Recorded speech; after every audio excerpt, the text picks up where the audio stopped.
कुछ दिन पहले पीएफआई ने एक विजन डॉक्यूमेंट जारी किया था, गजवा हिंद 2047। यानी पीएफआई का प्लान है कि भारत में 2047 तक गजवा हिंद कर लिया जाए। और अब दारुल उलूम देवबंद, जो अपने आप को एक एजुकेशनिस्ट बताती है संस्था, जो अपने आप को बताता है कि वो तो केवल शिक्षा का प्रचार कर रहा है, उस संस्था ने गजवा हिंद को जायज करार दिया है, गजवा हिंद को हलाल करार दिया है। गजवा हिंद को कहा है कि बिल्कुल ठीक है, और जो आदमी गजवा हिंद के लिए काम करता है उसको जन्नत मिलती है। इसका मतलब क्या हुआ? जो घुसपैठिए आ रहे हैं यहां गजवा हिंद करने के लिए, वो भी ठीक है।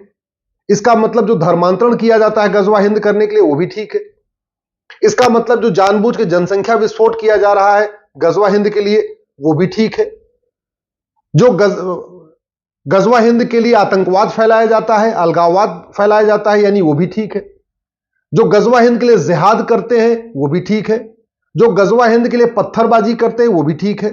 जो गजवा हिंद के लिए मजहबी उन्माद फैलाते हैं वो भी ठीक है। जो गजवा हिंद के लिए हिंदुओं का पलायन करवाते हैं वो भी ठीक है। यानी कश्मीर में जो नरसंहार हुआ वो भी ठीक है, बंगाल में जो हो रहा है वो भी ठीक है।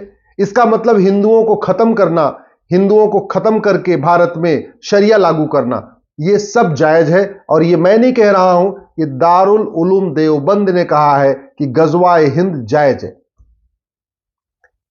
जो चीजें मैं इतने दिन से कह रहा था सब सामने आ गई। दारुल उलूम देवबंद में घुसपैठिए कई बार पकड़े जा चुके हैं, अलगाववादी कई बार पकड़े जा चुके हैं।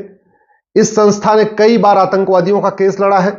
हमारी पीआईएल 3 तलाक के खिलाफ, हलाला के खिलाफ, मुताह के खिलाफ, मिस्यार के खिलाफ, तहर्रुस के खिलाफ जो आई है, उसका दारुल उलूम ने विरोध किया है। तलाके हसन, तलाके बाइन, तलाक के किनाया का मैटर सुप्रीम कोर्ट में है, दारुल उलूम उसका विरोध करता है। तो यानी जितनी विदेशी कुरीतियां हैं, जितनी इस्लामिक कुरीतियां हैं, उनका दारुल उलूम समर्थन करता है। भारत की संस्कृति का विरोध करता है, भारत की सोच का विरोध करता है, भारत की परंपरा का भी विरोध करता है, भारत के त्योहारों का विरोध करता है, नारी तू नारायणी का विरोध करता है, वसुधैव कुटुंबकम का विरोध करता है, यत्र नारस्त्यु पूज्यते रमन्ते तत्र देवता का विरोध करता है, सर्व मंगल मांगल्य, ये जो हमारी सोच है उसका विरोध करता है। जब विरोध करता है तो फिर ऐसी संस्था को भारत में चलने क्यों दिया जा रहा है? यह संस्था भारत में चल कैसे रही है? जो भारत के संविधान को खत्म करना चाहती है, भारत में शरिया लागू करना चाहती है, भारत में दारुल कज़ा खोलनी चाहती है, जगह जगह शरिया कोर्ट खोलना चाहती है, भारत में सबको समान शिक्षा की बजाय मदरसे खोल खोल के इस्लाम को बढ़ा रही है, उस संस्था को चलने क्यों दिया जा रहा है? एक बात याद रखिए, अब इस दारुल उलूम के फतवे के ऊपर तो खूब चर्चा हो रही है, लेकिन कोई मूल कारण नहीं बता रहा है, कोई अस्थायी समाधान नहीं बता रहा। और ऐसी चर्चा होती रहती है, फिर खत्म हो जाती है, अगले दिन फिर कोई नई चर्चा होती है, फिर अगले दिन कोई नई चर्चा होती है। जो समस्या आई है वो अस्थायी समाधान किया ही नहीं जाता। और आप लोग भी न कभी सांसद से, विधायक से, मंत्री से पूछते भैया समाधान भी कोई बताओगे, कोई समस्या चलती रहेगी। आखिर दारुल उलूम देवबंद आज की डेट में हर प्रत्येक देश विरोधी गतिविधियों में जो शामिल लोग हैं उनकी मदद करता है, जासूसों की मदद करता है, गद्दारों की मदद करता है, देशद्रोहियों की मदद करता है, अलगाववादियों की मदद करता है, आतंकवादियों की मदद करता है, मजहबी उन्माद फैलाने वालों की मदद करता है, घुसपैठियों की मदद करता है, धर्मांतरण कराने वाले जिहादियों की मदद करता है, सबकी मदद करता है। और चला कौन रहा है? मदीना से आया परिवार, मदनी परिवार। ये जो दारुल उलूम का पूरा चल रहा है सिस्टम, ये कौन चला रहा है? कोई भारत का व्यक्ति नहीं चला रहा है, यह परिवार मदीना से आया था, मदनी परिवार। वो मदनी परिवार इस पूरे दारुल उलूम को चला रहा।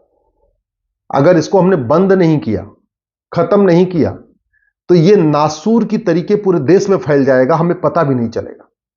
जिस तरीके से प्लान्ड वे में दारुल उलूम जगह जगह मदरसे खोल रहा है, मदरसों में नफरती शिक्षा दी जा रही है, इसके खिलाफ अगर कार्रवाई नहीं हुई तो वो दिन दूर नहीं जब पाकिस्तान वाले हालात हो जाएंगे, अफगानिस्तान वाले हालात हो जाएंगे, बांग्लादेश वाले हालात हो जाएंगे। वो दिन दूर नहीं जब दोबारा फिर से कश्मीर जैसा हालात हो जाएगा। दारुल उलूम देवबंद ने आज पीएफआई का जो विजन डॉक्यूमेंट था 2047 में गजवा हिंद, उसको पूरी तरीके जस्टिफाई कर दिया है। अब कुछ बचा नहीं है। इसलिए मैं सबसे पहले कहता हूं, सबसे पहले संविधान के सेकुलर वर्ड को निकाला जाए। यह सेकुलर वर्ड की आड़ में दारुल उलूम देवबंद पूरे देश में नफरत फैला रहा है, पूरे देश में जड़े जमा रहा है। और वो कौन सा शब्द है? ये सेकुलर शब्द है जो संविधान के प्रियम्बल में इंदिरा गांधी ने इमरजेंसी के दौरान डाला था। तत्काल आर्टिकल 11 के अनुसार, संविधान का आर्टिकल 11 कहता है नागरिकता देने और नागरिकता लेने के लिए कठोर कानून बनाओ। नागरिकता आज तक सबको मिली, किसी की गई नहीं है।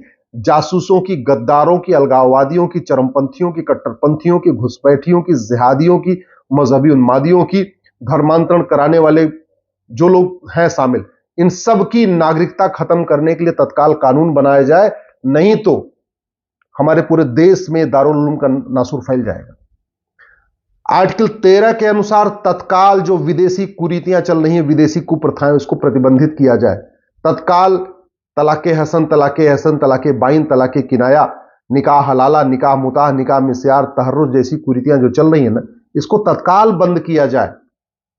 पूरे देश में दारुल उलूम ने शरिया कोर्ट खुलवा रखी है, जिसको दारुल कज़ा कहते हैं, इस पर तत्काल प्रतिबंध लगाना जरूरी है। आर्टिकल 14 के अनुसार भारत में 1 nation 1 penal code, 1 nation 1 police code, 1 nation 1 judicial code लागू करना जरूरी है। पुलिस चार्टर लागू करना जरूरी है कि 1 घंटे के अंदर FIR हो, 1 महीने के अंदर जांच पूरी हो।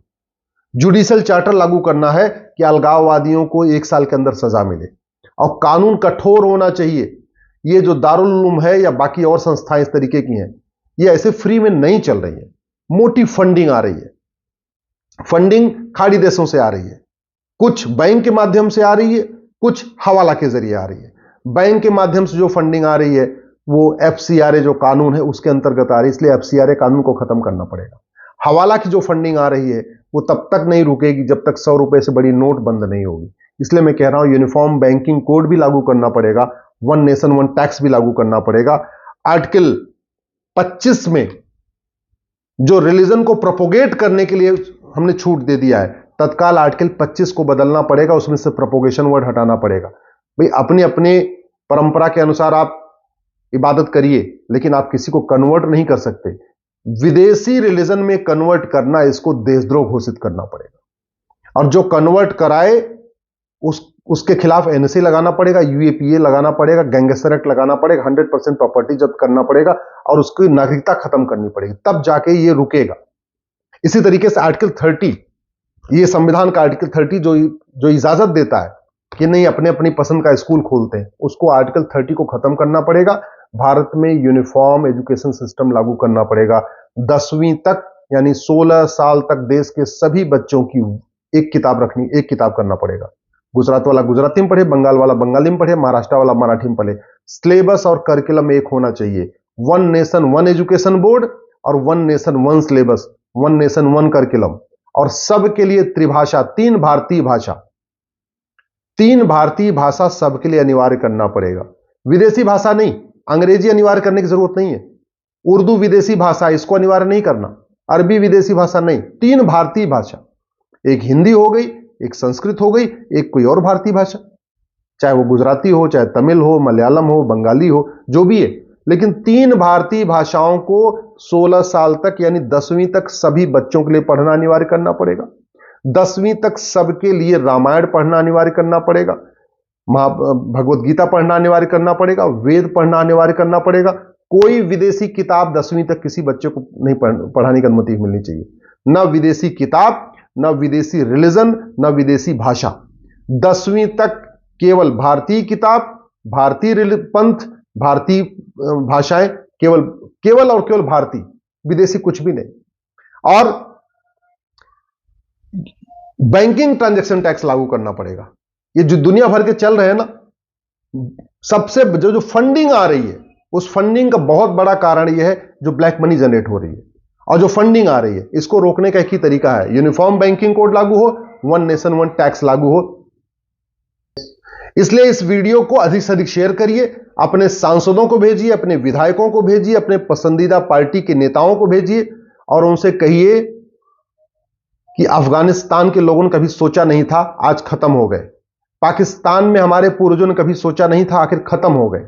बांग्लादेश के हमारे पूर्वजों की क्या हालत है आप देख रहे हैं, कश्मीर में क्या हुआ आप देख रहे हैं, बंगाल में क्या हुआ देख रहे हैं। इसलिए तत्काल सरकार कानून बनाए, संविधान को 100% लागू करे, समान शिक्षा लागू हो, समान नागरिक संहिता लागू हो, घुसपैठ नियंत्रण कानून बने, धर्मांतरण नियंत्रण कानून बने, जनसंख्या नियंत्रण कानून बने, विदेशी चंदा नियंत्रण कानून बने और यूनिफॉर्म बैंकिंग कोड लागू किया जाए और नागरिकता खत्म करने, जो आदमी देश के खिलाफ बोले, जो गजवा हिंद की सोचे, गजवा हिंद की बात करे, उसकी नागरिकता खत्म करने, 100% प्रॉपर्टी जब्त करने और आजीवन कारावास देने के लिए कानून बने।